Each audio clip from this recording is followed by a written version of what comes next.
Good afternoon, everyone, and thank you very much for joining in Expo 2025 Osaka Kansai Theme Week's Agenda 2025, The Future of Community and Mobility, Session 3. Next session, Next Generation of Digitally Centered Communities. My name is Akiko Tsuchiya, and I'm your host for today's program. Expo 2025 Osaka Kansai organizes theme weeks, which are programs aimed at solving global-scale issues. Theme weeks are special initiatives held during the World Expo. They take advantage of the unique setting where countries from around the world gather in one place for 6 months. During these weeks, experts from various fields, companies, government officials, and everyday citizens come together. They share knowledge, exchange experiences, and engage in dialogue. The goal is to find solutions to global-scale issues, spark new ideas, and foster innovation. Together, we aim to create a future society for our lives in collaboration with the world. There are 8 global themes featured in the theme weeks, and the current week is to talk about the future of community and mobility. Today's program is Agenda 2025 organized program, and the theme of the session is Next Generation of Digitally Centered Communities. This program is also in streaming at the Virtual Expo. So, without further ado, I'd like to invite the moderator and panelists of the session. Everyone, please come forward to the stage. 皆様どうぞ大きな拍手でお迎えください。パネリスト、モデレーターの皆さんです。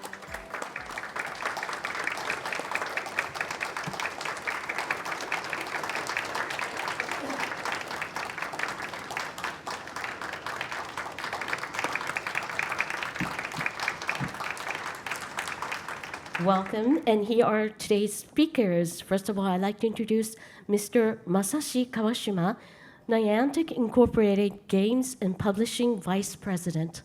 よろしくお願いします。よろしくお願いします。And here is Mr. Myo Nian Ang, Juntendo University Department of Global Health Research, Graduate School of Medicine, Associate Professor. Hi there, thank you for joining us. I hope you have an exciting evening. Thank you. And here is Ms. Kathy Hackle, Tech and Gaming Executive and Futurist, CEO of Future Dynamics.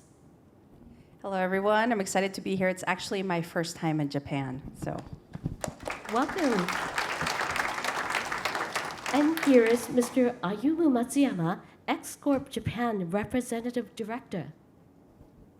Hello everyone, thank you for having me. 皆さん、本日はどうぞよろしくお願いいたします。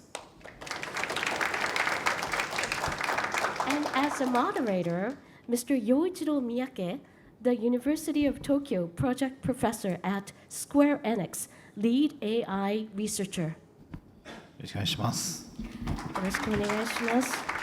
We are pleased to welcome you here, and I would like to ask Mr. Miyake, today's moderator, to lead this session. Okay. Thank you for coming our session. We invite this worldwide famous great speaker to this session. So at first 30 minutes, so the self-introduction from each speaker. Okay, the first is me. So can I? Okay. Why I'm a special project professor in University of Tokyo, and while researching, I developed a game. So I have been making a digital game for 20 years.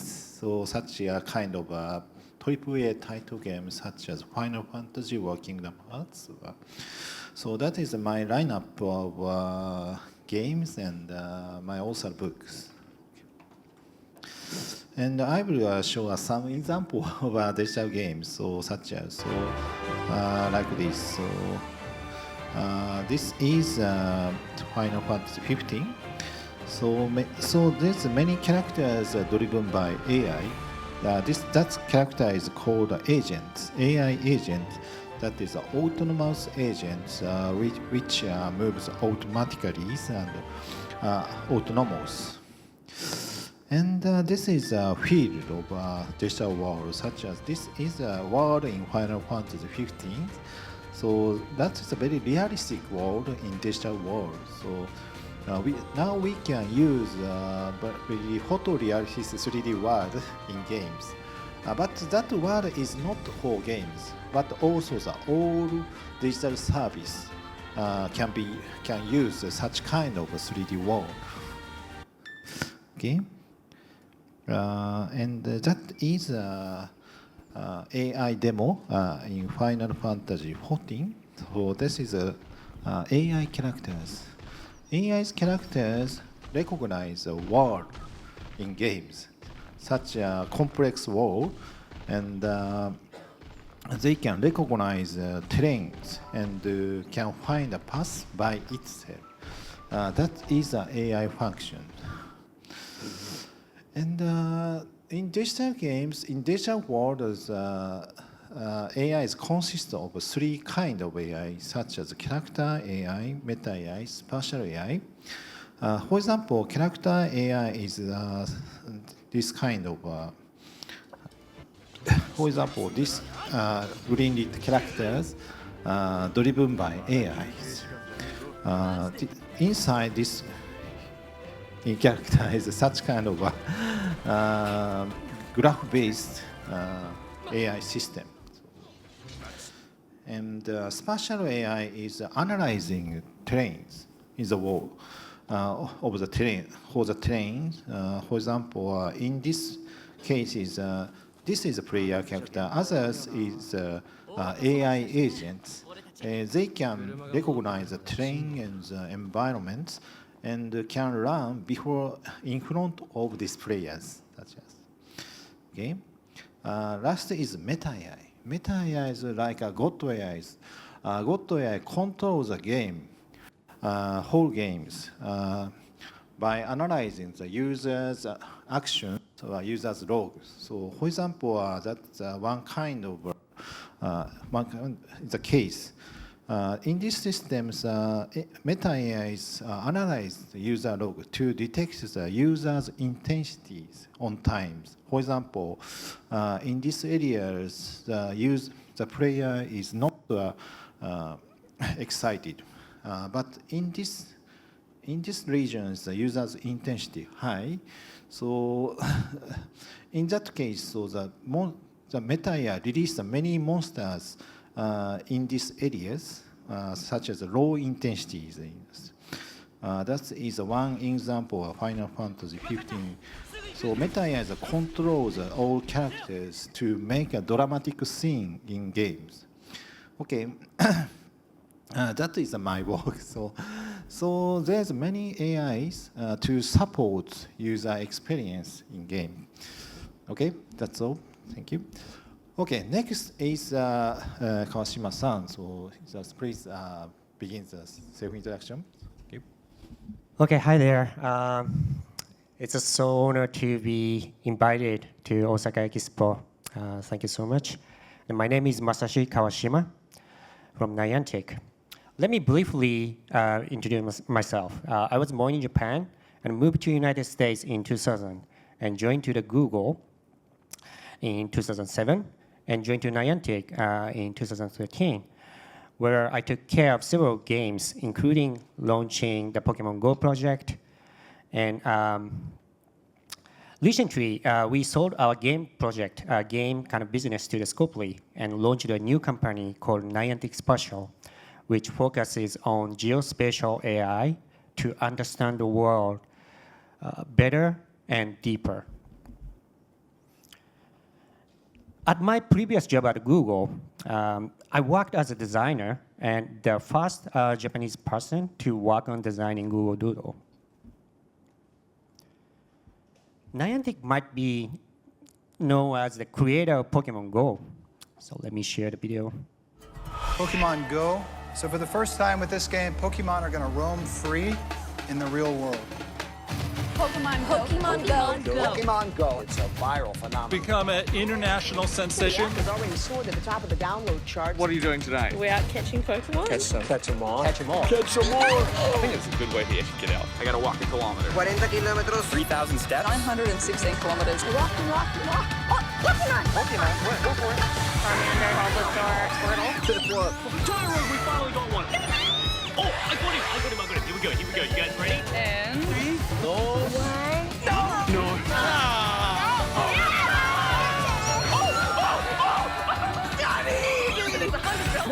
What is it? Gyarados, axe you. 日本一高い山の竜を捕まえる wrong for us not to battle inside the Roman Coliseum. Pokemon Go Mumbai League. Le groupe Pokemon Go France. Biggest Pokemon Go community that I've ever seen. Taking part in the Pokemon Go group has changed my life. The NYC Pokemon Go community, what keeps me playing, it's gotta be the people, guys. It's gotta be the people. You make connections. 2, 1. The really cool thing is you really are part of this global community. Yes.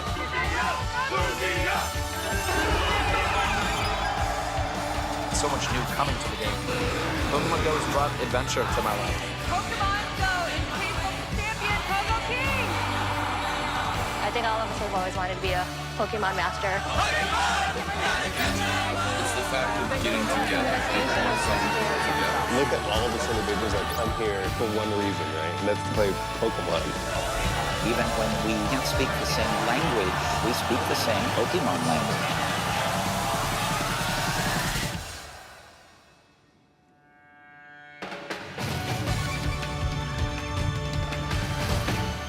So since the launch of Pokemon Go nearly a decade ago, the game has been downloaded more than 1 billion times and has built a very vibrant global community. And players collectively moved more than 5 billion kilometers, which is the distance between the Sun to Pluto. So millions of players participated in the live events around the world. Yeah, however, for me, the journey of building such a community began here in Japan. The first event I hosted in Kyoto was for Niantic's first game, Ingress, and we had just 26 participants. Together with the small but passionate community, we worked hard to grow the movement. And just 1 year later, the same event in Kyoto, and same location, and attendance grew from 26 to this.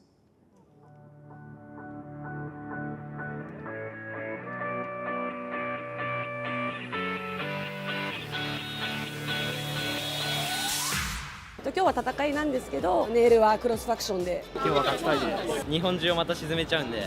競争率が高くなったんで感慨深いなっていうのはありますけど。君もエージェントにならないか。勝つのはどちらでしょうか。They're going down.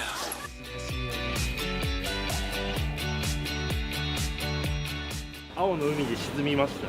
前半3分ぐらいが青かったんで。We get the resistance. 一瞬青かったですけど、すぐに緑になったんで。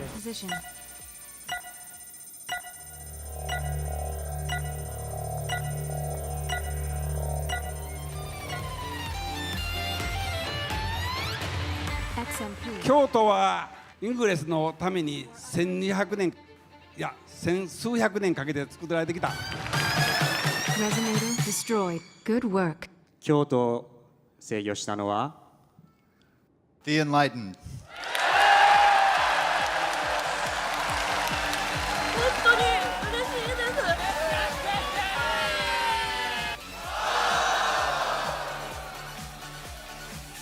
す。So 6,000 participants from 26 people enjoyed the event and are playing together.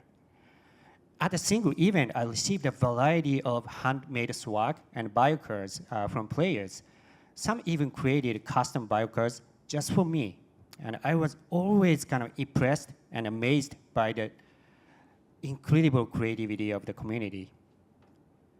Just before the launch of Pokemon Go in 2016, 15,000 players gathered for the Ingress event held in Tokyo. This is before the Pokemon Go. And the journey with the community that loves Niantic's games continued with Pokemon Go. The community has been incredibly wonderful and inspiring as well. And one of the most special things about Pokemon Go is the broad and diverse player base from children to older adults. So sometimes older players trade Pokemon with kids at the park. And in other cases, people from different countries team up at the spot to defeat powerful Pokemon. And I learned such games has a power to break the wall, break the barriers across age, gender, occupation, titles, and even religion, and gently encourage people to have a greater understanding each other and about local community. So we are also proud to have a special collaboration with Expo 2025 Osaka, Kansai, and don't miss the unique stamp rally, themes photo spots, and catching very rare Pokemon. Thank you.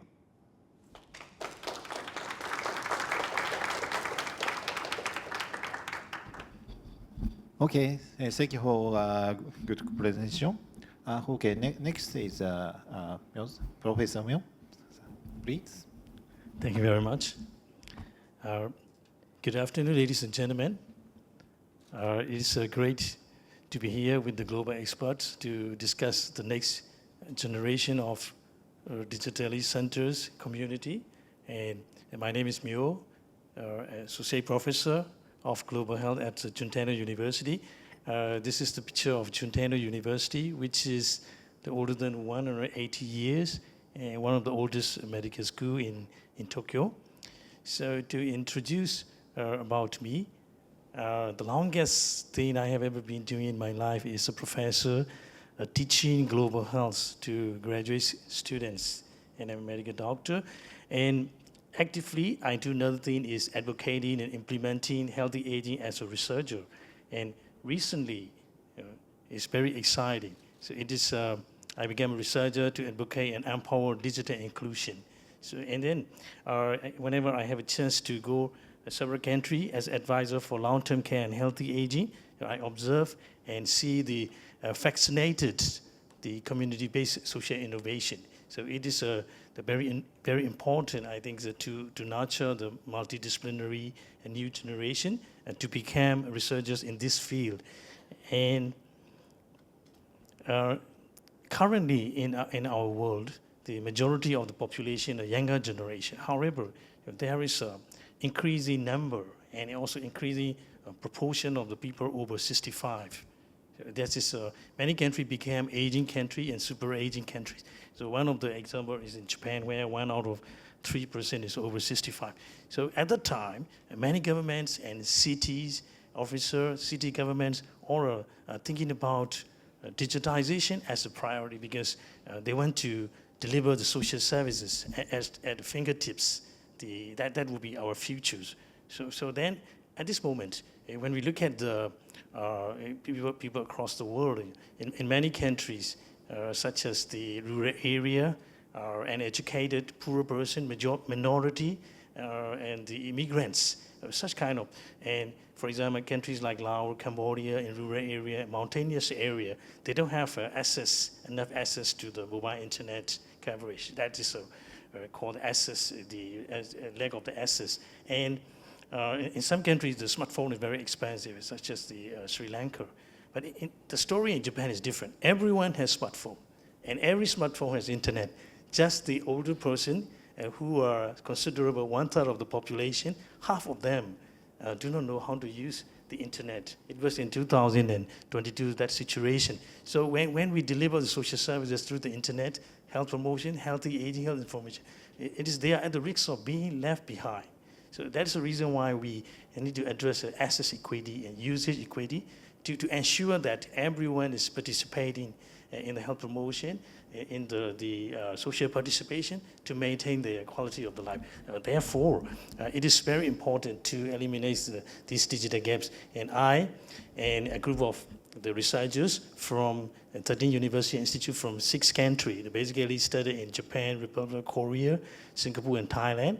And we are conducting this research, which is called the Digitally Inclusive Healthy Aging Community, started from the 2021. It's very good timing because it is the start of the healthy aging and global agenda.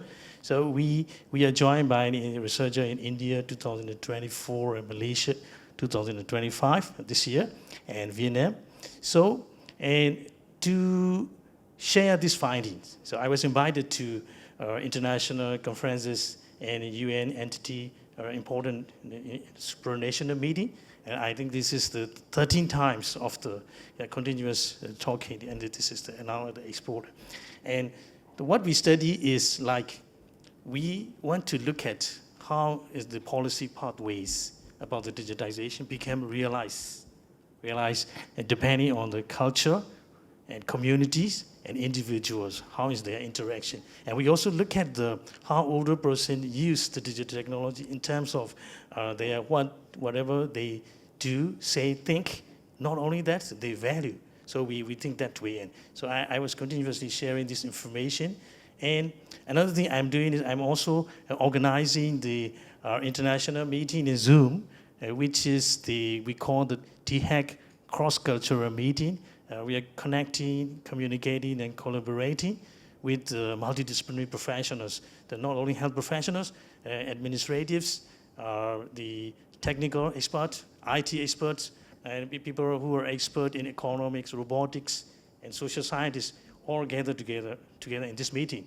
And they are sharing experience from Asia, Europe, United States. We are increasingly joined by many participants. In the last April, so we make it for the 28th time. It was amazing. And I think that's learning for the world is we should learn beyond the classroom. So, and this is the acknowledgement for in the World Expo and our founder, Japanese Ministry of Education, our collaborator and the students. Here, I want to start 2 slides for visionary kickoff. What will be the ideal form of the communities, online community for older person? There is a value of these online communities because in the nature of human being, we tend to have less and less contacts and less friends when we get older. But by being online, it's not only the sustaining and consolidating our existing friends, old friends, we can make new friends. So that new friends make them comfortable, they reduce the loneliness, and provide opportunity for educating each others. And not only that, for work. So that's the ideal community that I will envision is with the equity to the internet access and social services, safety and security, privacy, and ensuring their value, what they care about. And it should be kind of empowering ecosystem and educating them, each other, intergenerational education, peer education, and leading to the promotion of the health. Thank you very much. This is the very beginning. Okay, thank you for Professor Yu. Very, very interesting data included. So thank you. Okay, next is Kashi-san, please. Hello, everyone. I am thrilled to be here for, let's see my slides. There we go. I'm thrilled to be here. It's my first time in Japan, and I'm going to be talking to you about next-gen consumers and communities. A little bit about myself. I am a futurist. I am a tech and gaming executive, and I will be your guide during this fun, short little presentation. I've lived more lives than you can imagine already. Everything from being on the cover of Forbes to speaking in Davos at the World Economic Forum to having breakfast with Anna Wintour, that's her in that picture, to opening the NASDAQ bell, both in virtual form and in avatar form. But I'm not just a business person. I'm also a content creator. I feel like more and more younger employees are content creators at the same time as they are working in business. I am one of the few people, I think, in the United States that runs a very successful WhatsApp channel that is curated news where I share what's going on. So I do want to talk a little bit about the new next-gen consumers and the communities. I will be talking about gaming. We'll talk about AI, messaging, spatial, and we'll go into the future a little bit. So I don't need to tell you this. This is Japan, right? This is a country where there's a lot of gamers. But I think most people out there in the world don't really know that gaming is one of the biggest industries. 1 in 3 people in the world plays video games, and that number is increasing, especially as the younger generations start to get older. And gaming is bigger than Hollywood and the music industry combined. It normally doesn't get the respect I think it deserves, but it is really where a lot of the younger people are spending time, where there's new commerce models evolving, as well as new forms of entertainment. In the new commerce models, I'll share a little bit of the work I've done. For example, I'm not sure how many of your kids here play Roblox or Fortnite. I'm not sure how many of you, but I was able to work in Roblox and build a world for Walmart. So for Walmart's first world in Roblox, I built that with my team. I was also able to produce virtual concerts with several artists inside the platforms. So I've been doing those sorts of things. So new forms of entertainment, and through new commerce models, I was one of the people that started to create the concept of selling physical items inside virtual spaces. So Roblox right now just enabled for creators to be able to use Shopify to sell their items in-game without having to leave the game. So you're going to start to see more of that, what I call virtual to physical commerce, happen more and more inside game, not just virtual. And why is it so important? Because gaming is proving to be, in some ways, their next social network. So all my 3 children are Generation Alpha, the children of millennials, and they spend a lot of time socializing in games. It also allows them to focus, especially if your kids are playing Minecraft. Many of your kids are. They're building worlds, and they're focusing on creation, and it's participatory. There's actually even studies done that show that gamers make better surgeons because they know attention, they know how to use a control very well. So I believe that these next-gen consumers are spending a very big amount of time in gaming spaces, hence why a lot of these brands are going into these spaces. Then AI, I think everyone wants to talk about artificial intelligence. So my question to you is, do you see artificial intelligence as the new browser? Are you still going to Google, or are you asking ChatGPT every day a question? Is it your new friend? There's research done that a lot of people are using generative AI as a friend, a companion, or even a psychologist, which I don't necessarily think is a good thing. But yeah, there is a lot of research there. Or is it a new teacher, right? For example, in the United States, we're starting to add a lot of AI into K through 12 curriculums. So you're going to continue to see that. So my question is to you, how are you using AI? How are your children, those next-gen consumers, using AI? Some of the work that I have done in the past, I worked at a company called Magic Leap. So we are going to move into a world with new hardware, with multimodal devices that have memory and virtual beings that sit across from us. These pictures are of a virtual human that we had at Magic Leap. It's the woman without the glasses and the green pants. She's not really there, but it was a virtual being that people could experience. And then the bottom picture is actually from TED. This year, Google XR demoed their new glasses, which have memory. And we're moving from generative AI to agentic AI into physical AI. And a lot of the work that I've been doing over the years has been thinking through what comes next. Are we going to start marketing to robots? Also, messaging and group chats. Like I mentioned, I run a very successful WhatsApp channel. I believe that the future of community is in part these types of chats in groups that are more private in nature. So there is a lot of ground, especially in the US, for this channel to expand further. And we're expanding computing into the physical world through these new devices that have memory, or through virtual beings. And a lot of the things that are happening, you're starting to get new hardware. I'm a spatial computing expert, so I'm actually an Apple Vision Pro developer. I'm not sure how many of you have been able to use an Apple Vision Pro, but it's pretty much expanding computing into the physical world. And I believe that the web as well is going to expand into the physical world. So that is going to impact community, because your community, maybe you're virtual beings, or you're going to have a hologram call with your grandma, your community is going to expand further. So over the next couple of months, this is what I see coming. Tech companies will thrive when content creators thrive. I don't think it's about fighting the content creator. It's, I think, about partnerships. Curation, in my perspective, is the future. Niche is the new mass market. Without data centers, there are no digital communities, right? So that creation of data centers is going to be incredibly important. Gaming is the new social network. It is creating new ways to shop, connect, even date, and work. And we're going from agentic AI to physical AI. And as I sit here and I think about my 3 children, which you can see here, I believe we are standing in front of a season of possibilities and a lot of amazing things coming. I'm going to show you a quick video right after this that shows when I was able to open the markets, the NASDAQ markets, both in physical form and in virtual form. And I think this convergence of virtual and physical is critical for the future of communities.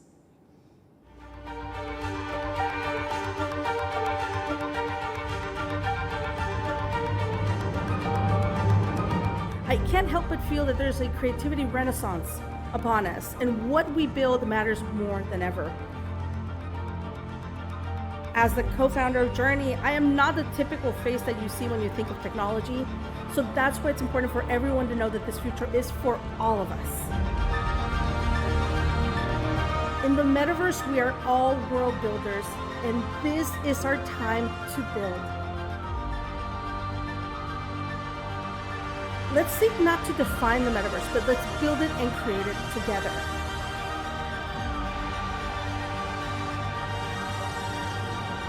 Here are the opening bells at the NASDAQ Journey Innovation and Design Consultancy. It is Journey, creator of immersive experiences, ringing the bell in the metaverse.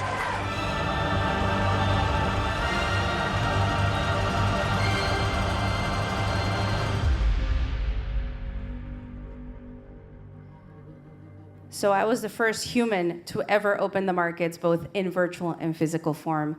And I want to ask you, as I said in the video, I believe that we can all build something new. So with AI and all the tools that we have in gaming, what are you going to build? Thank you so much.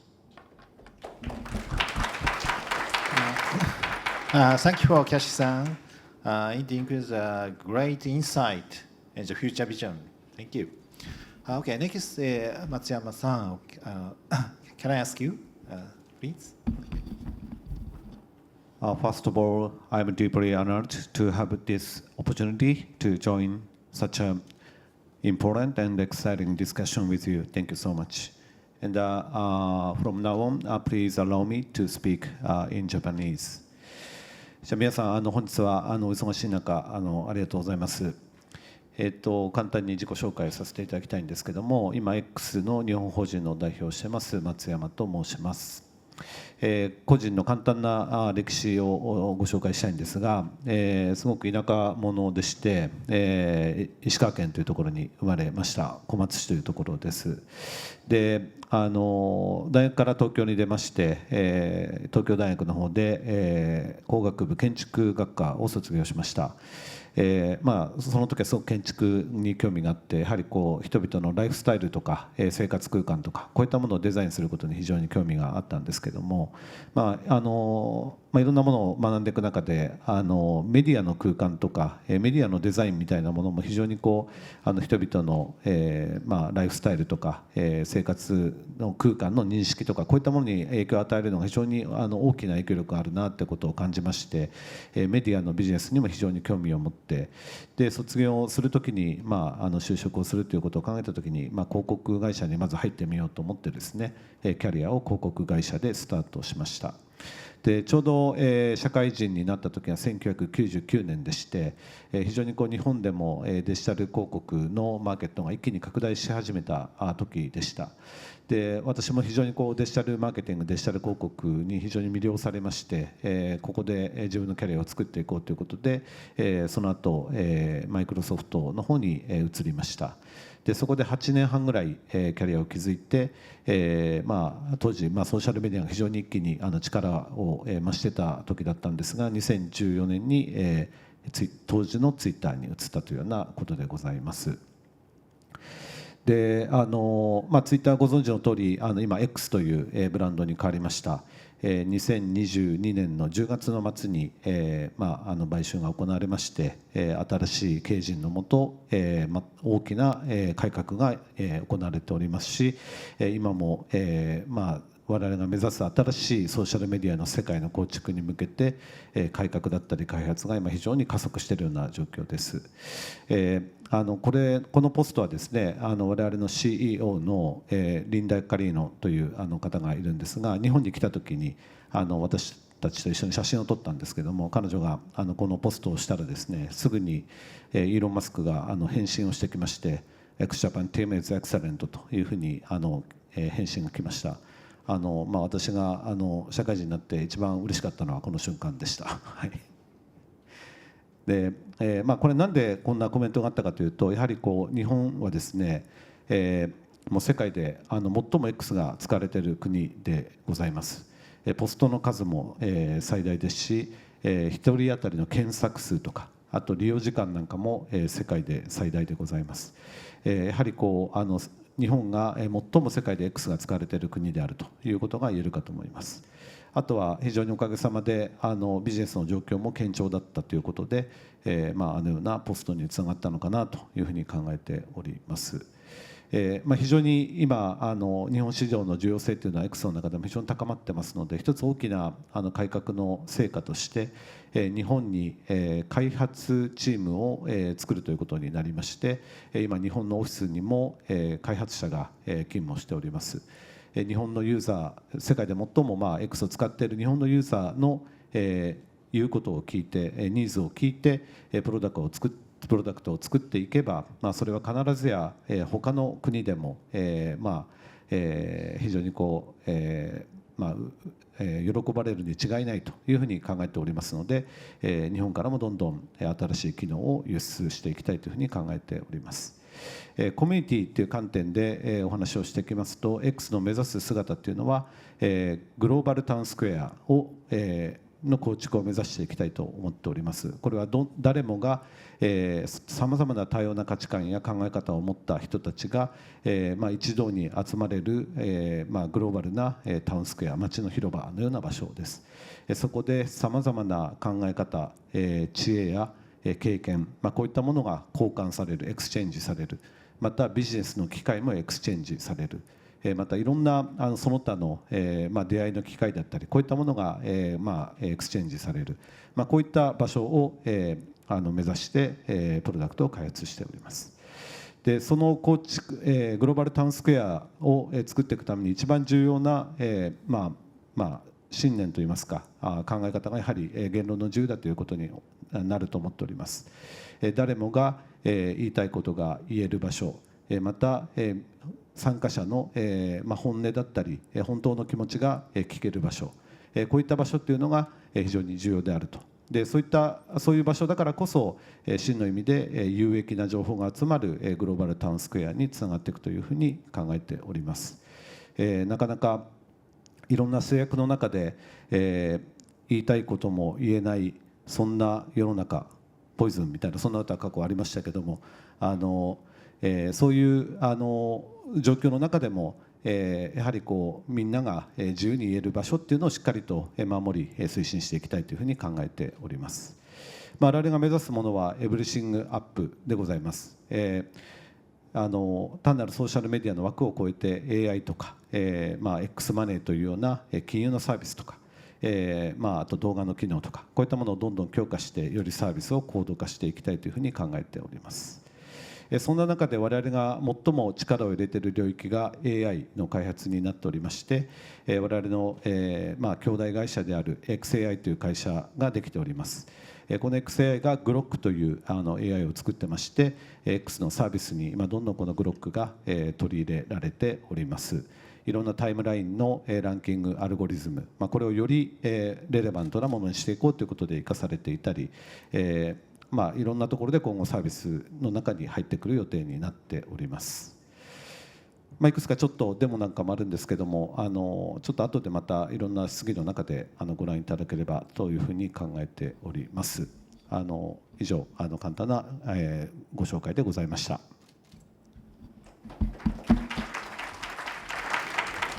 Thank you for Matsuyama-san. So it has great insight and visions. Thank you. Okay, from here, so 15 minutes, the discussions each other. If you have any question to the other speakers, please ask to freely. Okay, so Professor Myo. Okay, let me start then. I think it's very inspiring to listen to everyone. And at first, I was very inspired looking at the Pokemon user the distribution of the different age group, and it is I think it's a kind of connection between different generations is possible through this game, and I found a large community here, and that's really made me amazed. It is a very, very huge community. So what do you think about this?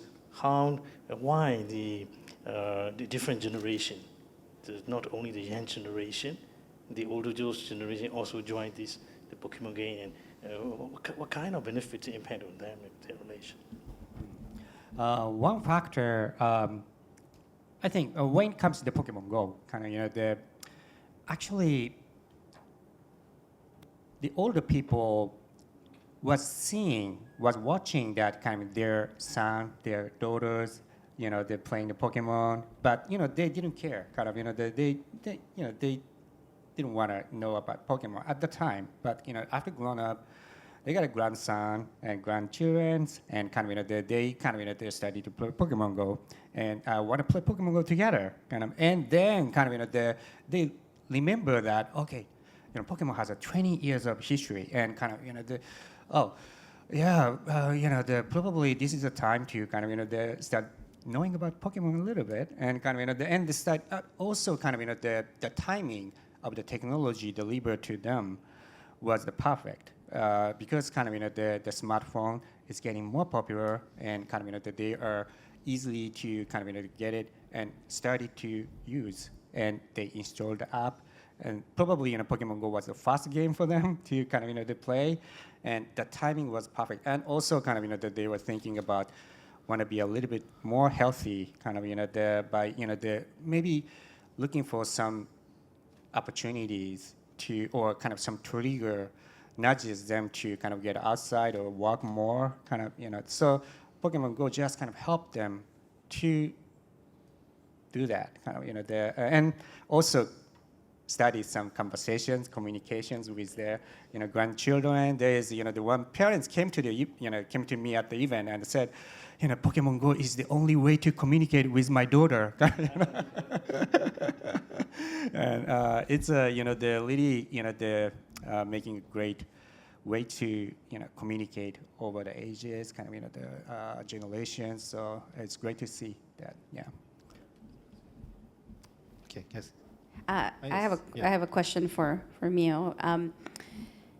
You talked a lot about the older communities growing old, etc. What role do you think robotic pets maybe, or robotic friends might play, especially in not so much directly with someone, but in all these older communities, right? Because in the United States we have a lot of retirement homes.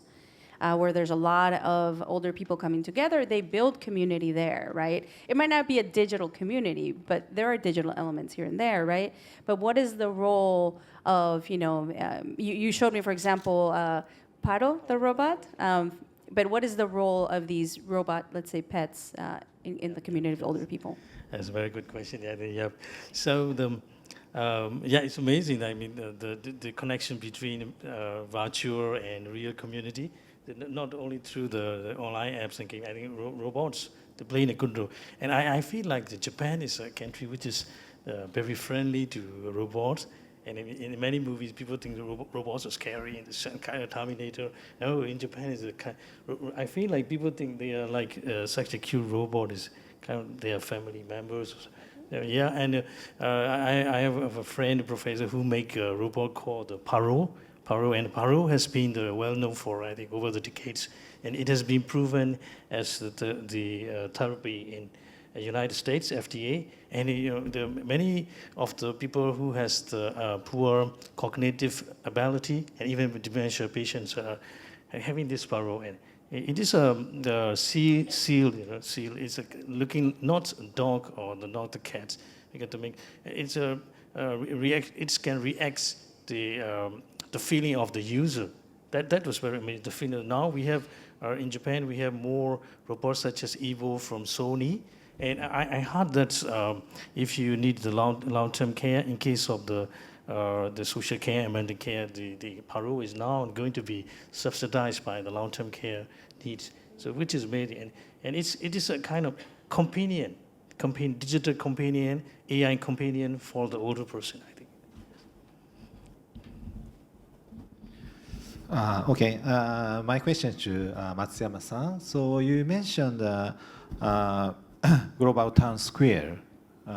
So what do you think about what is the most important things to make such a Global Town Square? ご質問ありがとうございます。いくつか重要なことはあるのかなと思うんですが、先ほど申し上げたやはり誰もが自分の真実を語れる環境を作っていくということがまず一番重要だと思っています。でそういったグローバルタウンスクエアに参加する意味というか価値というのはやはり本当のことが分かるとか物事の裏側が分かるとかなかなか得られない情報がそこで得られるとかそういった情報の貴重さとか、そういったことがこういったところに参加していくことの非常にやっぱり大きな価値になってくるのかなというふうに考えております。そんな中でやはり一人一人の真実とか小さな真実も含めてしっかりとそれが伝えられる場所を作っていくということが非常に重要であるとまずは考えております。でさまざまな誤情報とかそういった課題も同時にあるかと思いますので、いかにその情報の正確性を担保していくのか、これも合わせて重要なテーマだと思っておりまして、そういったところにグロックをはじめとした AI のテクノロジーというのが今後どのように貢献していくのかというのが非常に重要なテーマかなというふうに考えております。Thank you. I understand. That is a good way. And the other questions is okay. じゃあキャッシーさんに私から質問よろしいでしょうか。先ほど、sorry. So you said, 日本語で話しますね。ゲーミングっていうのが将来のゲームというのが将来の一つのコミュニティとかソーシャルネットワークの形だというふうにおっしゃられてまして、確かにそういう面もあるなというふうに伺いました。例えばX なんかを見ているとやっぱりゲームコミュニティというのはもう最大のコミュニティの一つでして、非常に活発な、熱量を持った非常にパッショネートなオーディエンスが会話をものすごくたくさんしていて、非常にホットなやはりコミュニティですので、やはりゲームというものとコミュニティというのは非常に親和性が強い高いものだと思ってるんですけども、今キャッシーさんが考えるそのゲームを中心としたコミュニティというのは今の、いろんなデジタルコミュニティ、ソーシャルメディアなんかを中心としたデジタルコミュニティと何かどのような違いディファレンスがあるのかということを何か簡単にご紹介いただくことはできますでしょうか。Thank you for the question. I think there are some differences. I feel like specifically with gaming, you are doing something. Yeah, you are actively participating. I have this conversation with my children who are gamers. I let them, for example, they can watch their favorite gamers on YouTube if they want to. But when they're playing games, I also tell them they need to build things.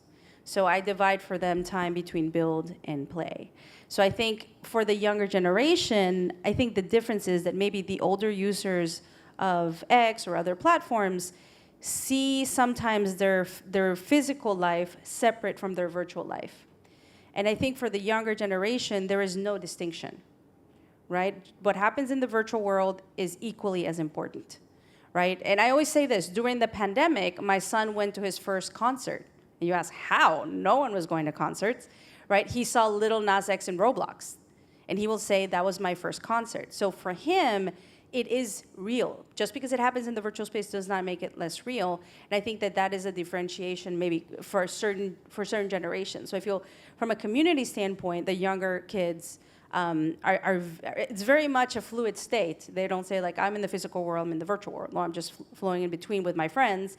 And if they fight inside Minecraft, if they're mad at each other in Minecraft, they will not talk to each other at school the next day, right? Just because it happened in Minecraft doesn't mean it didn't happen. I also see something really interesting happening, at least in the United States. I'm not sure if you've gotten the Minecraft movie here. Do you have the Minecraft movie already? I'm not sure if you do. Yeah. Yes. Okay. In the United States, what you're starting to see is a lot of interest from the bigger companies and the bigger brands on gaming IP. Gaming intellectual property, right? That they weren't really paying attention to before. They were just thinking this is an outlier, this is not important.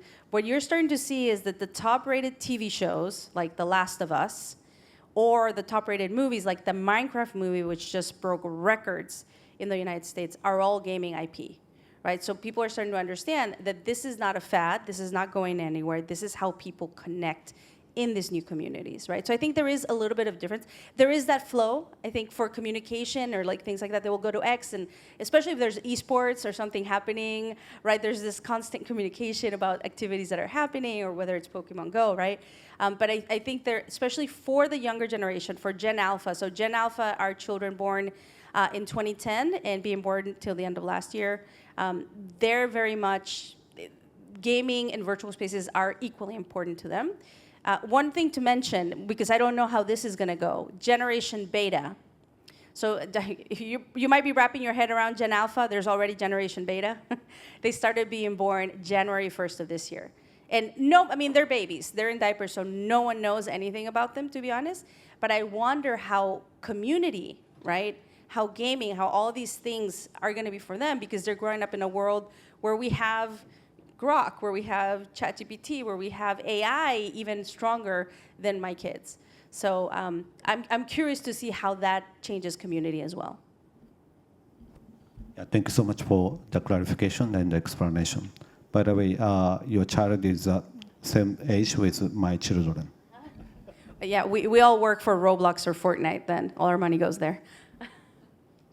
Okay, so my question is to Professor Myo. So while you are researching the internet communities in many countries, but you mentioned the importance of a real space. What do you think about what is an ideal relationship between real space and virtual space? Thank you very much. Yeah, this is very, very important. I think, may I refer to the previous slides that I made it in the visionary kickoff. And because the first thing I thought was, naturally, we are, our social context is declining with the age. That's a digital technology which reverses the nature. We get more connected by using the internet, digital technology, gaming, social networks. So that's revitalize the social connection and restores the color of the life for older person. So then, at first, you can look at this picture, and this is in Japan, and they might not know each other like close friends. However, by sharing the digital literacy and teaching how to use the mobile phone to each other, they form a new community. Such communities are growing in Japan, and Singapore, Republic of Korea, and Thailand. I found this. So, for example, in Singapore, the WhatsApp group is quite serving very important for the older person. They share so many information about their health, learning opportunity, events, so that there is a connection and bridging between the real community and the virtual community, in my thoughts. But at the same time, the real community in the neighborhood is like very diverse in terms of their interests. So in the virtual community, people have common interests and common hobby. So that links that, I think. So I think in the future, it will be growing together. It will be great. Thank you for explanations of so okay. The first part of our sessions will close. So in this take a rest of 5 minutes until the 18 o'clock. So let's take a rest. Thank you. Okay, please applause to the all speakers. Thank you. Okay. we will start this session from after 5 minutes. Thank you. From here, it's time for the panel discussion. それでは引き続き、we'd like to ask Mr. Miyake to do the moderator. よろしくお願いいたします。Okay. The first part is there are many great discussion between the about the communities, current community. But in this time, so we want to discuss the futures of digital communities and produce many ideas for the futures. That is a free discussion. So brainstormings for the futures. And but the first, I will pick up 3 questions to all speakers.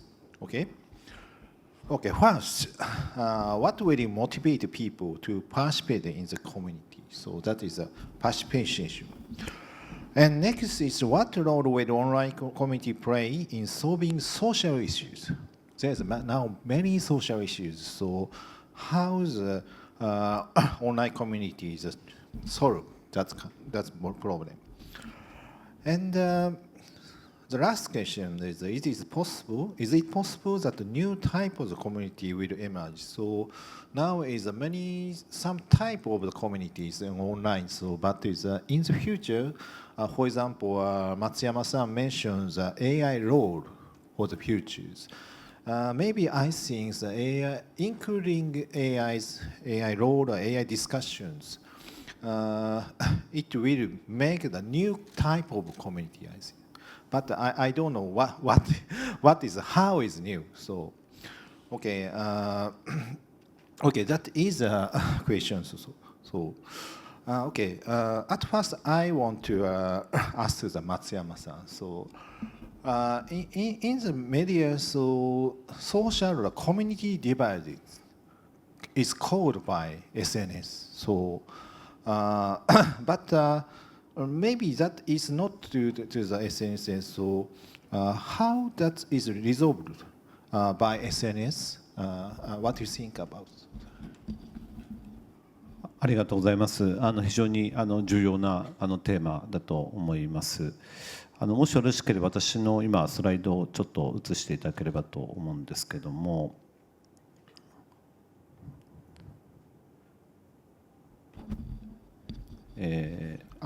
はい、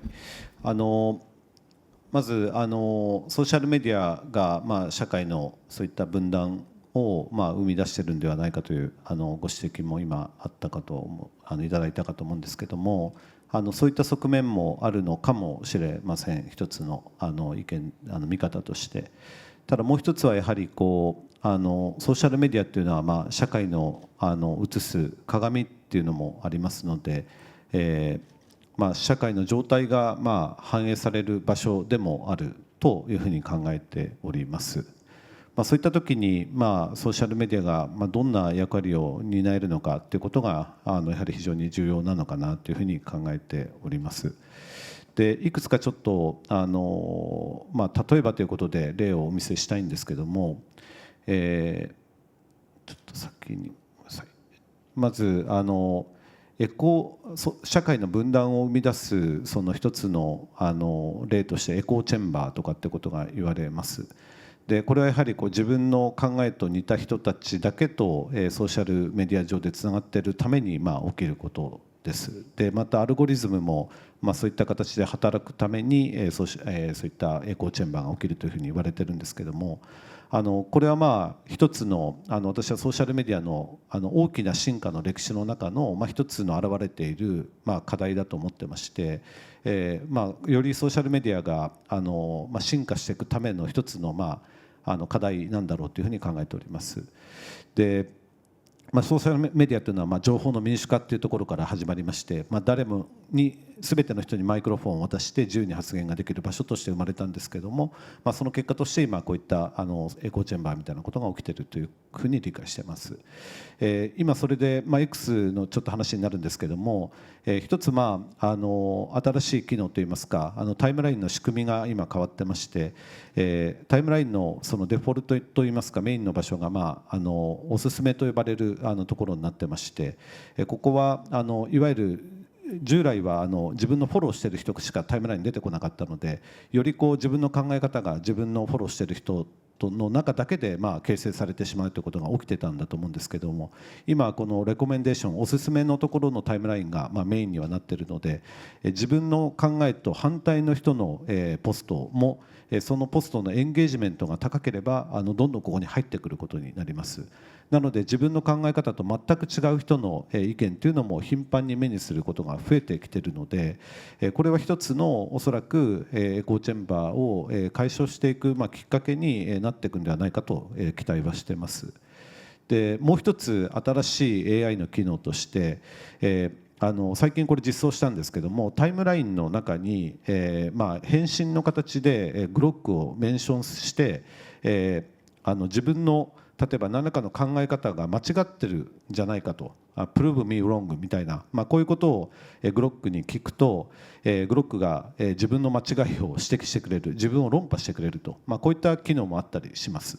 なので何か特定の意見を述べている人がいらっしゃったとして、その人の考え方の反対意見みたいなことをじゃあ AI に語らせてみようというような形で、実際にそのソーシャルメディアの会話の中で AI が登場してより幅広い視点とか、全く違うアイディアなんかをこの AI が提供することで、人々の視点がよりダイバースに、幅広い視点から物事を捉えられるようになるんではないかなと私は非常に期待をしておりまして、こういった形で AI というのがそういったディビジョンとかエコーチェンバーみたいなことを解消していくことにつながっていってほしいなというふうに期待をしています。はい。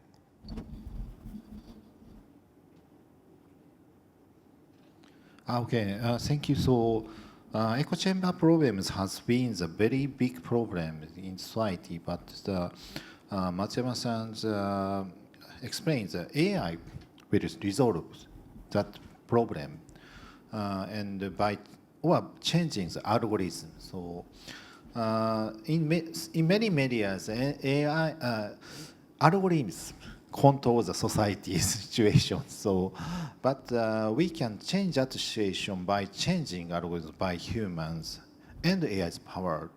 What do you think about this question? So, all people, how AI will change the world, especially for the online communities? So, if we have any opinions, please. Okay. Sure. It's really interesting because some of the work that I'm doing as a researcher on my personal time is I am looking at how AI is changing the way people date. So online dating. So it's not a social issue per se, but there is a loneliness crisis, and people that are doing online dating or dating on the apps all pretty much have a negative opinion of it, right? Or, no one's really saying, oh, I'm having a great time. So I'm interested in seeing how AI is being used. So a lot of people are going to ChatGPT to talk to ChatGPT as a friend, and some people are getting involved, with AIs, and they're starting to build in their mind relationships with AIs. I mean, these AIs are models from a corporation, so, there's a dynamic there. When I speak to some of the companies that work in the dating app space, they're thinking to add more AI, right? My AI agent will date your AI agent. We'll figure out if we're a match. I don't necessarily think that is the way to go. I think you can use AI as a matchmaker. I think AI as a matchmaker makes a lot of sense. I think AI to coach people and guide people on how to date better is a good thing. I think that can help people with their loneliness. So when I was at Magic Leap, the company that makes those glasses, and you guys saw a slide that had like a virtual woman sitting, we actually partnered with the Dan Marino Foundation in Miami to help people that are neurodiverse put the glasses on and practice doing job interviews before they actually did the job interview. Right? These are people that tend to have some social anxiety, etc. So they were able to practice seeing this virtual being in front of them before they went to the job interview. 70% of the people that use this technology got the job. They're neurodiverse because they were able to practice. So I think AI can help people, yes, if you're neurodiverse or like practice to get the job. If you're dating, it can help you become a better dater. I still think people should date humans. So that's one thing. I also personally think that gaming So not so much AI, but gaming, I think gaming is going to be one of the keys to better dating. Because when you're doing gaming, you're doing an activity. It's a participatory activity. It's a collaboration. You learn a lot about someone when you have an experience with them. And there's already plenty of people that date in games, but I think the younger generations, I'm seeing my kids meet friends in Roblox. I know of friends who have 15-year-olds who have a boyfriend in Roblox that they meet in the physical world. So I personally believe that the future of dating is a part of AI used correctly. And I also think it is gaming. I also think that technology, whether it's AI or something, usually gets demonized when it comes to relationships.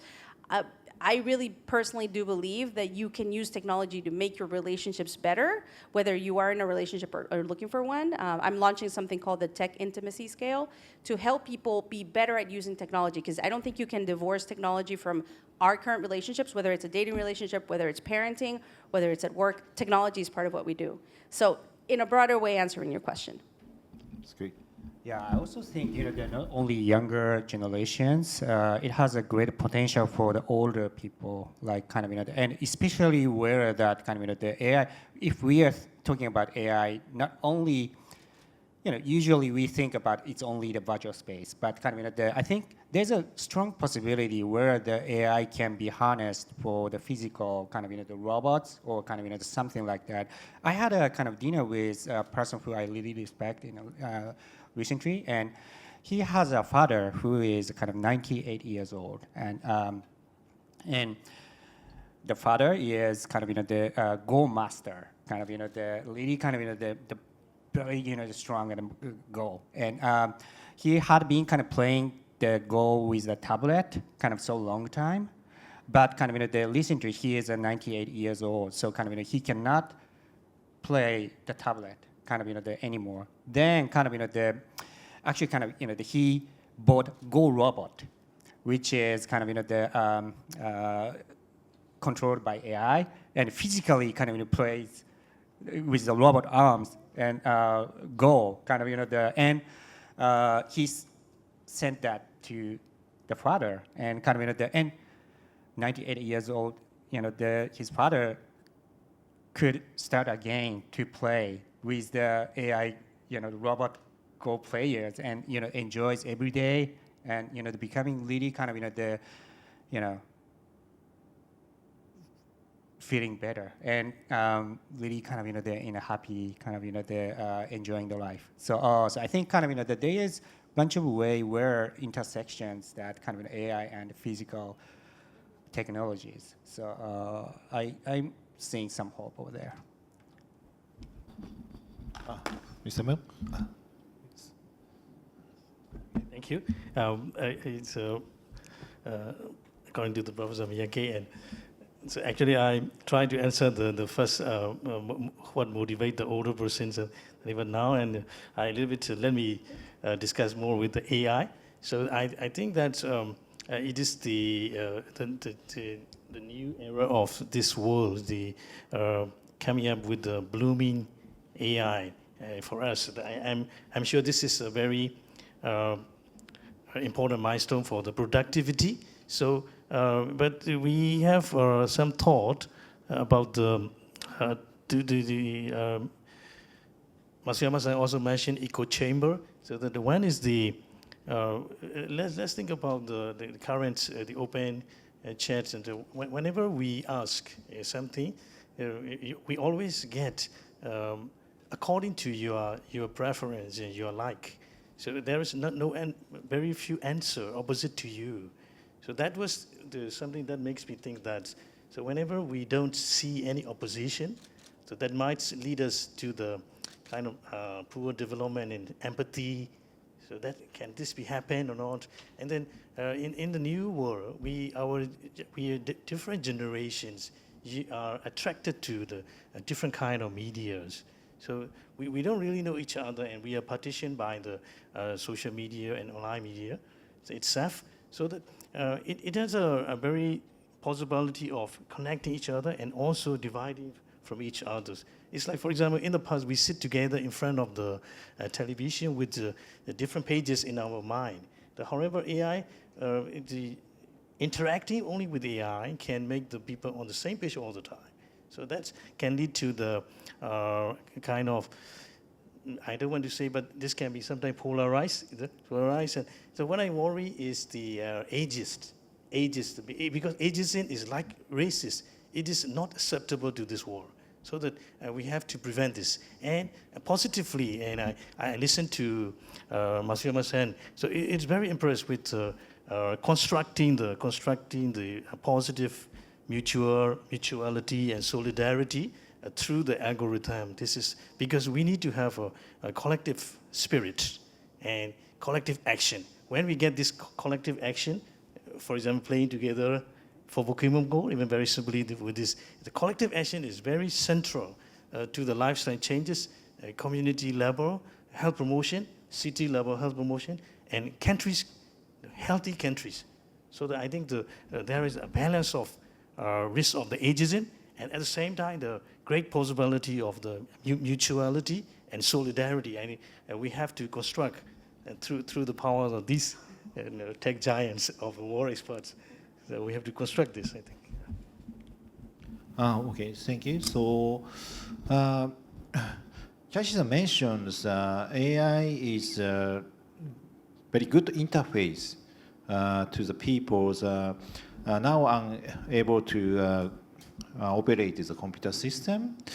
And the same thing is for the games, for example, Pokemon Go. So this is a virtual agents, virtual characters helps many children to use a digital device. So that maybe I think the AI agent will change the world. So to the old people. Because ever the computer interface is very cool, but it's difficult to use. But AI agent, just communication or conversation makes many people easy to use for all people. So what do you think? This is to the all speakers, question to the all speakers. The virtual agent or virtual characters, what role they will have to the future's community. Okay, Kashi-san. So I have some comments about that because I think it's going to be really important. I want you in your mind, you don't have to close your eyes, but in your mind, I want you to think it's 2035. What does the family photo, your family photo, look like in 10 years? Does that family photo include a robot? Does that family photo include a hologram of a family member that is not there with you? Does it include, maybe a hologram that's someone that passed away? I think it's important to start to think about that because I think AI is going to change our deepest community, which is our family. Like our family unit is our closest community. So I do believe that. And I'm already starting to see this. So I mentioned when I was talking that I'm an Apple Vision Pro developer. So I'm creating content for Apple Vision Pro. One of the things that I have been fascinated with the spatial computing. For example, on my iPhone, I can shoot spatial video, so video that is 3D. I can shoot it on my phone, and then I can put the headset, and I can relive that memory in 3D, right? Which sounds like sci-fi, but it's really here. And Mother's Day just happened in the United States, and Apple had an advertisement for Mother's Day showing a husband who created, he did a lot of spatial video of his wife and the baby for the first year. And of course, the first year when you have a baby, you're not sleeping. You're tired. You have memories, but you're tired. So what he did is he created all of this, and he created this beautiful montage of spatial video, and she put the headset on. And she said, it's like I'm reliving it and kind of seeing it for the first time. Because there was things that she just, didn't remember. She was so tired. So I think there is some power there in memory preservation. And I will say this. So spatial computing is powered by computer vision and AI. So in essence, it is expanding computing into the physical world. So it allows us to retain memories. It'll allow us to create a new, it's going to allow us to have these hologram calls with our family members. And it also is going to enable AI to be visible to you. Your AI agent or your character, you're going to be able to see them in front of you, or you're going to be able to hear them in your ear. So in essence, it will change human-to-human communication, but also human-computer interaction. So I think if mobile changed your life, spatial computing is about to change it again, and that's part of the AI revolution in my perspective.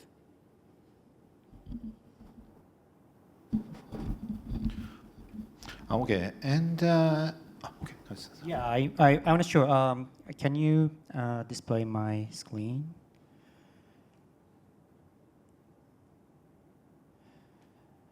Yeah, this is kind of actually AI agent that kind of the Niantic exposure is created, called Peridot, which is a virtual pet, and this has a combined with LLM and geospatial kind of understanding, semantic understanding of the real world. So the center screen is that this Peridot is understanding this is a flower, and the lexion is controlled by the large language model based on the personality that each Peridot has. It's a different. And when the right-hand side kind of the he or she sees the cat and kind of and surprising, maybe this is the first time to see it. And so this type of kind of the AI agents is real. Kind of it's coming to and kind of really kind of helping kind of people to kind of see the future that kind of we all have a AI agent and kind of and enjoy the real world even much deeper. Yeah.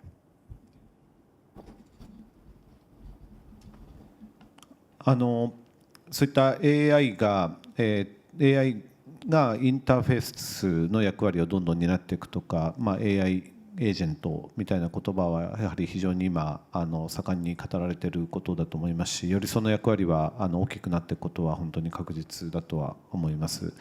で、私は別に AI の開発者ではないのであまり専門的なことは言えないところはありますけども、やはり個人にどんどんやっぱパーソナライズドされたアルゴリズムとか、AI っていうのが、より便利になっていくと思いますし、その役割を広げていくことは非常にあるのかなと思います。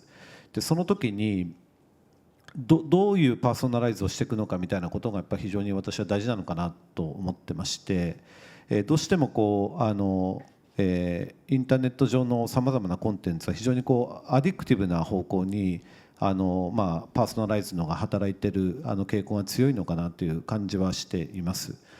そうではなくてやはりもっとインテレクチャルだったりとか自分の興味関心インタレストみたいなところにもっとパーソナライズがされていけばやはり個人のプロダクティビティとかそういったことにより貢献できるパーソナライズ度が働いていくと思うので、やはりどこに最適化していくのかみたいなところの考え方が非常に今後重要になっていくんではないかなというふうには考えております。Yes, I totally agree. So, for example, 25 years ago, internet is much possibilities. So, and many directions. But while in the history of development in the internet, internet usage is very shrinked, such as e-commerce or very only discussions. Online. So, but I think the AIs can change or large language model can change the form of internet, current internet form. So, but maybe from 10 years from now, so usage of internet will change by many technologies, including AI. So, what do you think of that? Is to all speakers. What is the in 10 years futures? Maybe the different forms, the different internet usage will happen. So, what do you think about the next possibilities of digital communities by using the many internet and spatial computing? So, yeah. Okay. Okay. So, and let me share a slide here, and then yeah, I do agree that AI was shaped through the best convenience of the our human life and productivity. And then I showed this slide, but however, there are many possibilities of in the future. The one is AI is really depend on the data, and it may lead to the further precise prediction of the disease pattern and personalized treatment in medicine. That is, quite sure we're going for that. And also the impact on the society. You can see this is referring to the very first questions. But people get to join each other based on the interest and common understanding of the problem. And they need the time to get to know each other. And one is called, what is important, the glue that binding the society. We call this the social capital. And I like this. I think the human and AI have to build the trust. It's very important. Then that can be the virtual and real community identity to make the people use it more and more. So at the same time, and we have to be very careful. Because the AI feed on the data, what AI learn from us, as well as what we feed to AI, should be on this the mutuality and solidarity, and to the intergenerational solidarity. So then, we will lead to the AI-driven, beautiful world. I wanted to add something to the question, Professor Miyake-san, which I think is really interesting. And I agree with you. I don't think it's about just one technology. I feel like we're all obsessed with AI, and we should be, rightfully so. But it's about a convergence of many technologies coming together, right? So when you ask about how is that going to change, I'll give you an example. If you ask my children, I use them as examples all the time. If you ask my children, I asked them one time, what do you want to be when you grow up, right? My son, who's a Roblox developer, he said, well, ma'am, I want to keep building things in the virtual world and have a job in the physical world. My little one is too little to think about that. She changes her idea all the time, so it doesn't count. My oldest, she was 11 at the time I asked her, and she said, I want to be a lunar food scientist. So food scientist on the moon. So I think this generation is not limiting their jobs, their job potential, to just the physical world like we do. They're thinking virtual, physical world, and off-planet. So, for example, if you think about, I'm very blessed to do some really interesting work with Nokia as a futurist in residence. They recently sent the first mobile network to the moon. So we're going to start, as we expand and as humans go into space, whether it's space or the moon or Mars or wherever else we end up, we are going to need to communicate with each other, like with the robots that are going to be up there, but also the humans. So the internet will be up there. We will communicate off-planet, right? So the internet will change. It's going to go somewhere else, right? We're already communicating with the International Space Station, but things, we're going to communicate with the moon. So I think that's one of the things that we're going to see. I think quantum communications, quantum computing, but quantum communications is going to prove to be very important as we start to understand life a lot better and we start to do interstellar communications, sensing. I mean, I think quantum is something that everyone should be paying attention to. You don't need to go into quantum just yet because it's still not there, but you should start to pay attention to some of the developments there. For example, Nokia is doing the topological qubit work, really interesting work. So I truly do believe the internet, as we understand it, is evolving. It's expanding into the physical world, but it's also going to go to the moon. It's also going to go to Mars, and it's also going to go down to the particle, right, when you're talking about quantum. Okay. Any opinions about the future of anything? Okay. So, okay. Thank you also. And also, Professor Mills mentioned the physical world and digital world co-evolve together. So, for example, spatial computing, Cassian mentioned, is a key technology to the future. Spatial computing means analyzing the environment in real time and analyze the terrains or such. So, for example, English uses spatial computing. So, Cassian, what is the possibility of spatial computing for the futures to make a new digital community or new service? So spatial computing is really kind of the next really kind of a hot topic that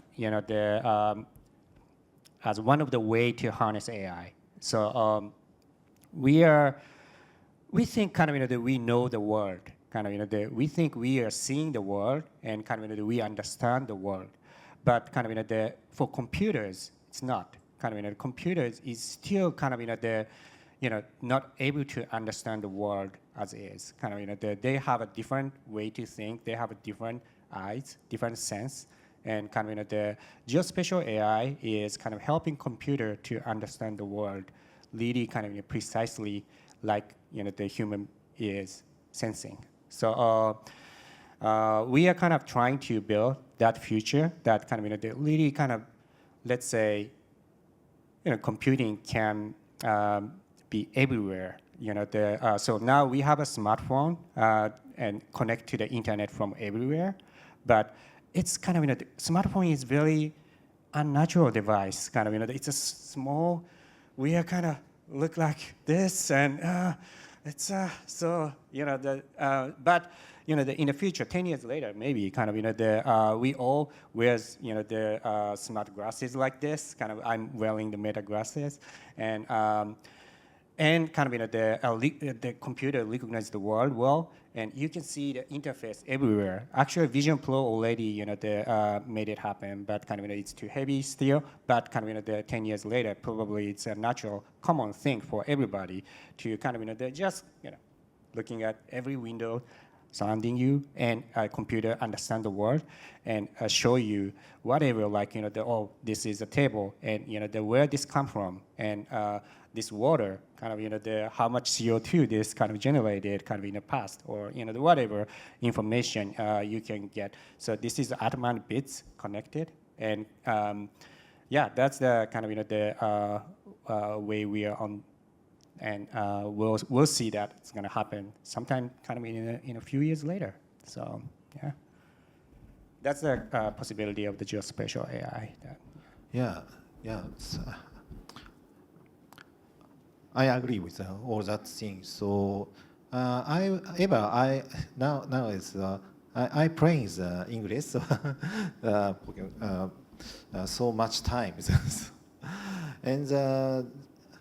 So what is the most interesting to me is a combination of English, Twitter, now X. So because the SNS is not has deep relation with local information such as terrain or the geo informations, but the game has very relation with the local information. The combination is local and non-local service is very has the synergies in the entertainment things. So to the question is to Matsuyama-san. So what do you think about the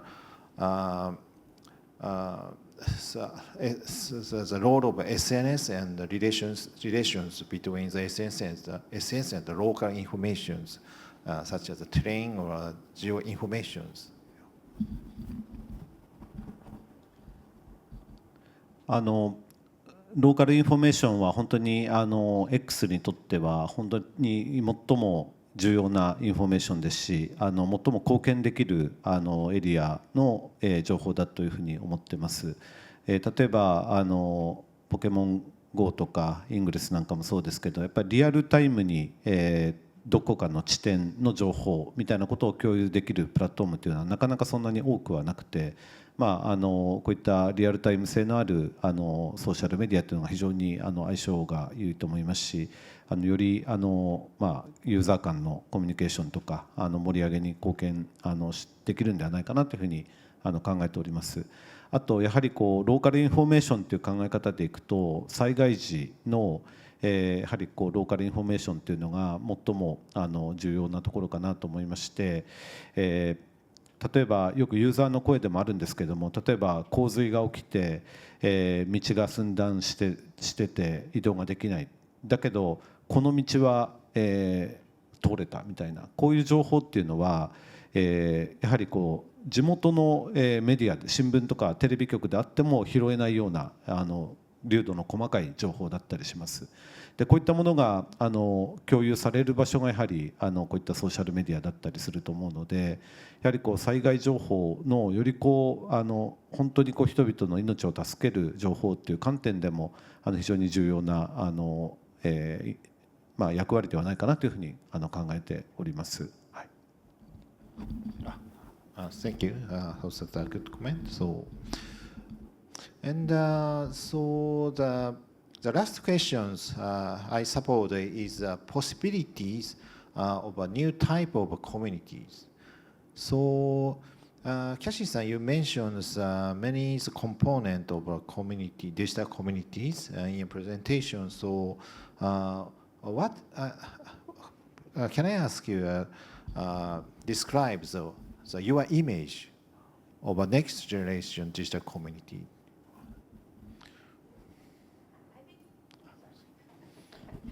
I think the new digital communities will take many forms, right? I even believe that AIs will have their own AI communities. AI agents interacting with other AI agents in their own communities. I believe that will definitely happen. I think humans and AIs will have their communities as well. I think there will be a premium on human communities. So I know this is about digital communities, but I also think that there will be a premium. I'm not sure if you guys follow a person called Gary Vaynerchuk, but he was talking that in the future, you might pay someone to take a walk with you, right? Which sounds crazy, right? But I believe that in the future, you probably have a premium on human communities. So I would say it's going to be a combination. That's what I see, at least. Okay, thank you. And Eva's community, digital community, is on the verbal communications, such as the text communication, the chat communication. But Kashima-san shows a very pretty agent, but AI. So that is, I think, the non-verbal communications. I think in the future, the verbal communication, the non-verbal communication, the combination of the two modes of communication makes a new community, I think. What do you think about the possibility of by using non-verbal communication, such as characters, image, character behavior, and verbal communications? Yeah, I think it's really kind of the interesting kind of actually younger generations like the Cassie's kind of kids are probably communicating only with an emoji or something kind of and each emoji has a secret hidden messages or meanings and kind of and they're communicating with that to kind of keep that as a secret from the older people kind of so I think these are really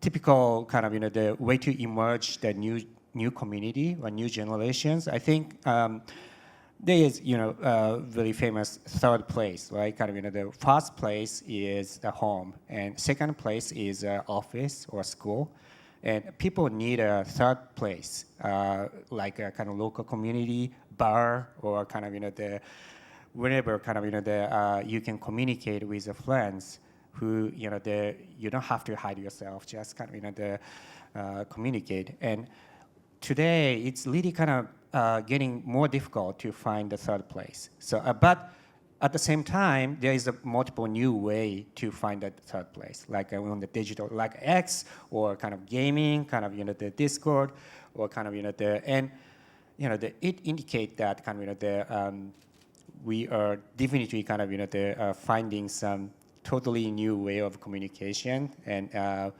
which I hope that it's going to be connected with the local, like kind of the physical or something, but maybe not. Let's see, kind of what's coming, the next. But I definitely believe that kind of there's totally non-verbal, and actually kind of the data connections improvement, like kind of we're gonna get probably 6Z, 7Z, or kind of in a few, and multiple kind of the times of data we can communicate. Then kind of the non-verbal communication, like a smell or kind of a sense or kind of the whatever kind of can be transferred to on the other side of the earth without kind of the lag. So maybe kind of that's also kind of can open the door for kind of the nonverbal, totally new way of interactions. Okay, thank you. So Kawashima-san shows a new possibility of the communities by nonverbal. So what do you think about to Professor Myo? So you're researching to access to digital device for elder people.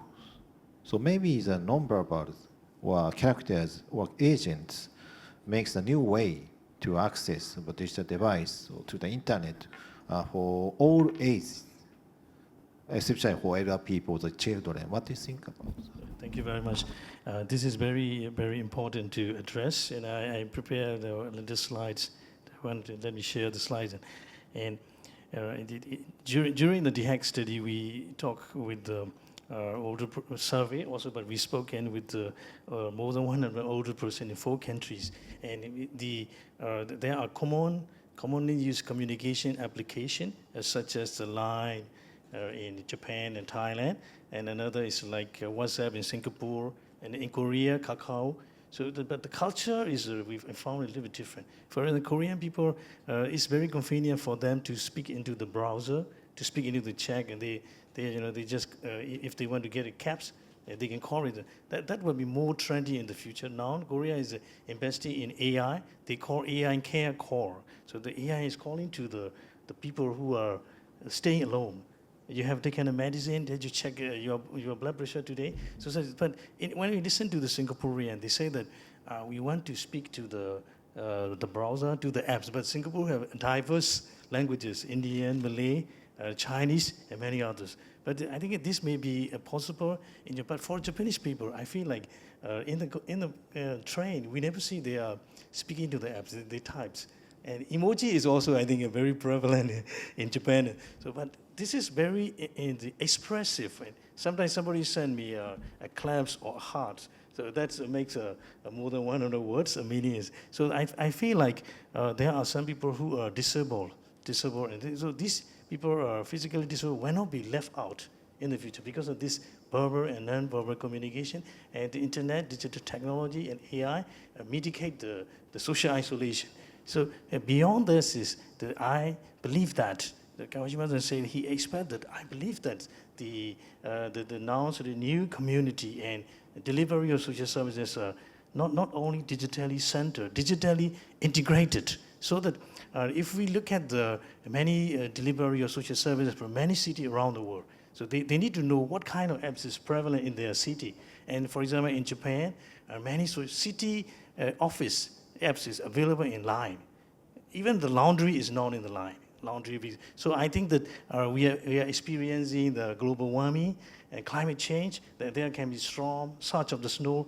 And in that case, because of such a strong communication, connected community, we can overcome the offline inequalities and barrier. So that makes people more to be socially inclusive. And I believe that, and because of the digitally integrated social services, so nowadays we think that social services are at the fingertip. Maybe in the future, at the eye blink, maybe your retina can express what you want, and the AI agent can bring these services to you. Can be possible, I believe this is for the future. Yeah. Okay. Thank you for good mentions. Okay, second part is over now. So after that, I want to summarize the discussion. Now is take a 5 minutes rest. The third part will begin the 6:50. So please applause to the good speakers. Thank you for a good conversations, a good discussion. Thank you. Thank you, Mr. Miyake. So at this time, we would like to take 5-minute break. ではここで5分間の休憩を取らせていただきます。After the break, we will summarize today's session. So we will resume this session after 5 minutes. Thank you. Thank you for coming back, and thank you for your patience. From here, it's time for the summary session. Mr. Miyake, the microphone is yours. Yes, thank you for great discussions by 4 people. So I want to summarize this great discussion. So okay, this is That is my summary ideas to community of the futures. And after explains the 6 suggestions, please take a comment, say comments by each speakers, and close this seminar, this symposium. So, okay, I will explain the 6 ideas. That is a keyword is red line. So the first is the relationship between the real and digital space will open new community possibilities. That is Mio-san mentioned the co-evolutions of real space and virtual space. And the second is communities with AI have a new possibility and new homes. That is mentioned by Cassie-san and Matsuyama-san. So with AI, so that is a new thing, especially for large language model. That will change the community's possibility. So third is SNS with new algorithms and AI has a power to change digital communities rather than divide them. That is Matsuyama-san mentioned. So the fourth is a game with AI character agent have the power to naturally home new community digital service. That is AI characters. So Kawashima-san shows very good movies and to us. So that is that makes a new insight to me. And the fifth is the verbal and the non-verbal communication makes a new way of digital community. So that is the last topic of the second part. So. And sixth is that digital community will be of higher quality by using spatial computing and local information. So that is mentioned by was said Matsuyama-san and all speakers and so on. Okay, that is my summary. So, but maybe each speaker has different opinions mentions.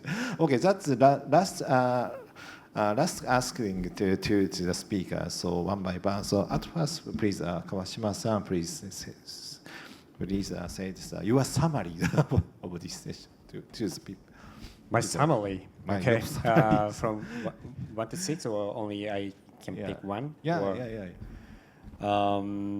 I think the first one, the relationship between real and the digital space will open new community possibilities, is kind of the still I feel that that's important because we are human being. The big difference between an AI and human is we have a body and kind of the sense and connected to the real world. So hopefully kind of we can find really kind of the good balance between the virtual space like AI and kind of the physical kind of the real world kind of and body to make that kind of the new community is gonna be kind of the more kind of healthier and kind of and more contribute to the total well-being of the humanity kind of hopefully. Okay, thank you. So, Mio-san. Thank you very much. Yeah, I think that these summaries are very clear and promising. At first, I fully agree with this. The core evolution of real and digital space, and then the AI integrated to the community, and it's based on the X new algorithm AI and game with the AI characters. And I think the spatial computing and local information is also very, very important for the service delivery and social service.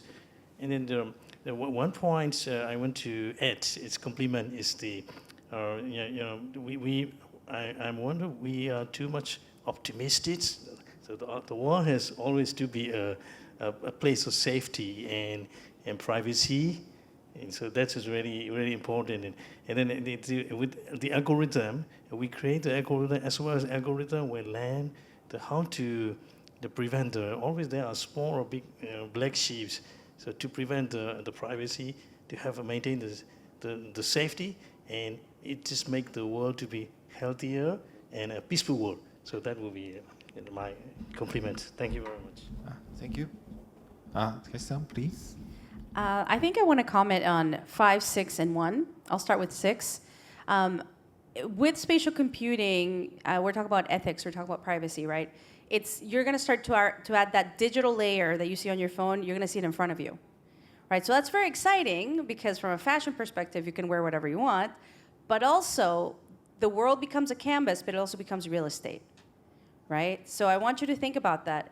Eventually, who's going to own the air around you? Who's going to own what you're listening to? Because eventually that will become a problem. When you have these devices and you access that digital layer, it could become a problem. So thinking through that, getting ahead of that, I think is really important. I think I'm already working with some governments that are thinking about the concept of virtual air rights.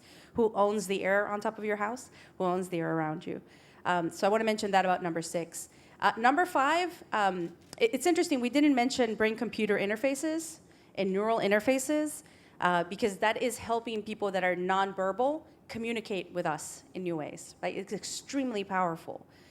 So I think that is going to allow and unlock a new way for people that might have a disability and be nonverbal or might have, ALS, or something to be able to communicate with us, or someone, that can't speak anymore, be able to tell us what they're feeling, what they're thinking. And obviously, Elon Musk is doing a lot of work with Neuralink. Vision Pro is doing a lot of really interesting work.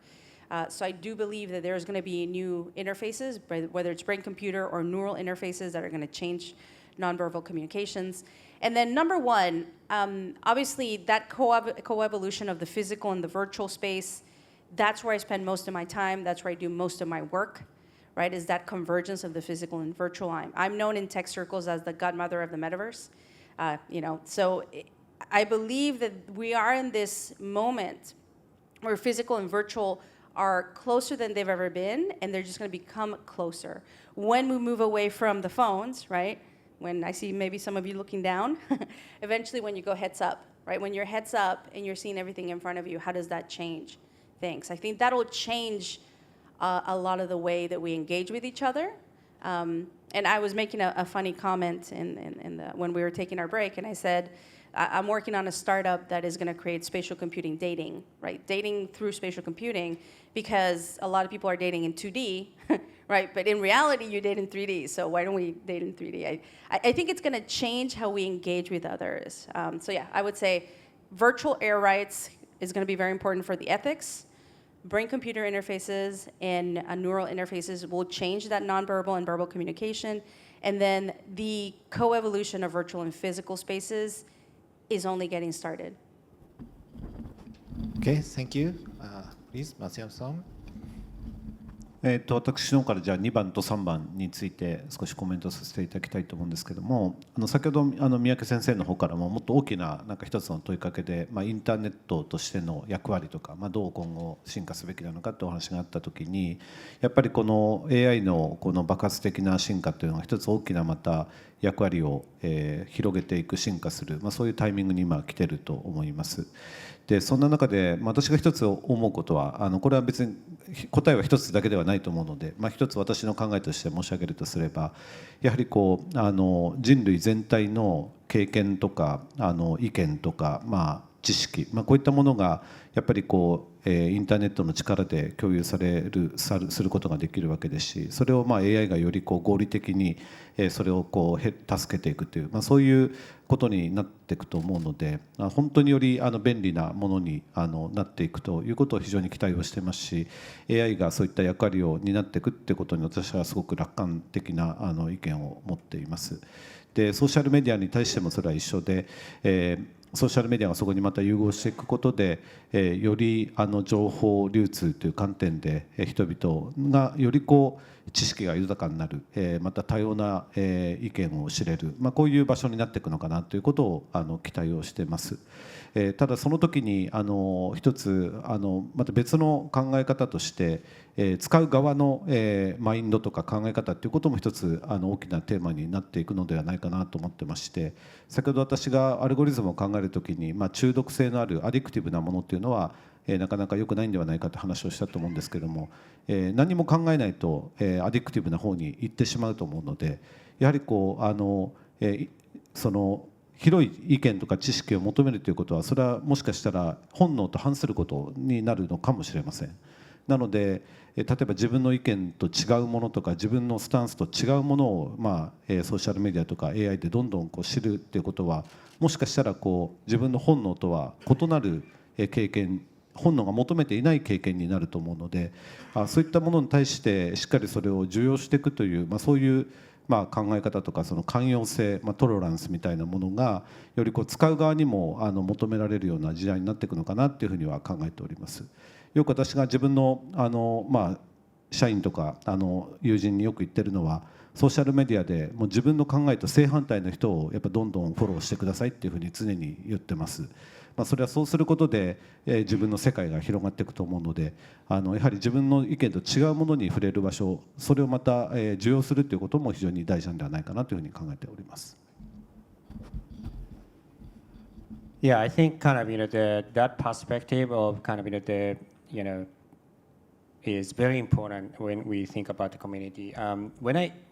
When I've seen the community, through Pokemon Go, Ingress, and the last 10 years, what I've learned is one of the greatness of the joining the community is I can feel and live the other's life, or I can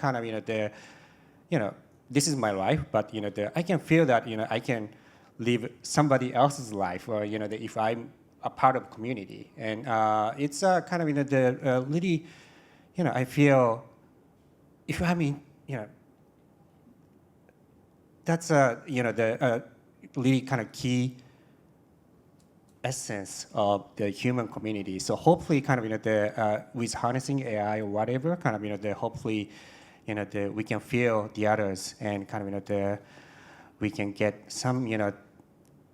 some great feeling from knowing each other and living the other's life, and that's the key that always we hope we can remember when we think about the ideas of the community of the future. Okay, so thank you for all speakers. So I was so much moved by this discussion, and I got a new insight.